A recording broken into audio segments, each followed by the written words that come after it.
Pleasure to have you over in Bangalore, Arvind. Oh, happy to be here. I just got to know you're from East Coast of the US. Thanks for visiting us. Exactly. And I've heard some good things about what was going on, so wanted to come find out more. And Super, super. so it's good. Super. So as we were talking just before the session, Right. eCircle is an endeavor to try and bring the best out of tier 2 and tier 3 cities in terms of entrepreneurial power, right? And that's what we've been doing. I know you've had a stint in India in your formative years and then you moved to the US and stuff like that. I lived myself in the US for multiple decades before I came back.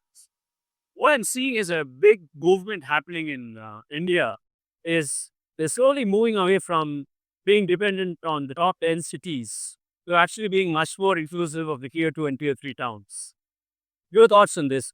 I mean, absolutely. Right? And what I'm seeing is especially COVID has made that a whole lot more obvious. Right. Because during COVID, what we saw was people in tech sectors, people in these big cities moving back home. Right. Because home is where their parents are, the grandparents are. There's a family there, there's society there, a community that they want to be part of. And now as things have come back, you see these people still wanting to be where they are.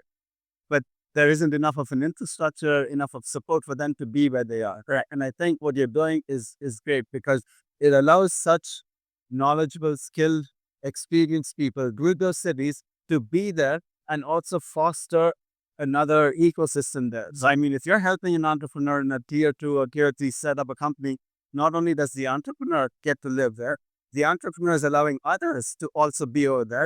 And all that takes is a few more of these things. And all of a sudden, you have a really good, thriving ecosystem in a tier 2 cities. Super. And in that process, not only are you helping the entrepreneur, you're helping the society, you're helping the community, because that tier 2 city becomes a whole lot more vibrant, and there's a ripple effect. Right? So I think what you're doing is Very well said, Arvind.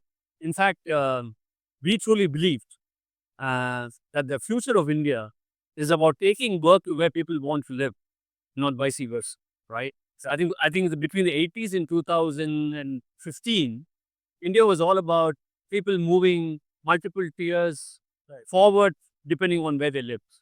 A tier 3 would move to a tier 2 would move to a tier 1 and so forth. But we feel that COVID has changed all of that.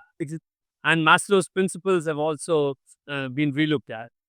And that's exactly why we do it. exactly. And I think it is great because, again, there was a lack of opportunity that led people out of their cities, out of their towns. Right, And so if you bring the opportunity to where the town, to those towns, the people will stay. right. And so not only is it going to help that community, but Right. if you look at Bangalore, and we've seen Bangalore, Right. and I've been in Bangalore since '88. Wow. What I see is the infrastructure. I mean, it's just a very Where's the seems. Yeah, exactly, right. And so it helps these cities also just be more manageable. Big traffic comes down, so you're helping not just the tier 2 by having that grow. Correct. You're helping the tier 1s by by giving their citizens a better experience. Super. By growing good. Two fruits with one stone. Exactly. Good luck with everything.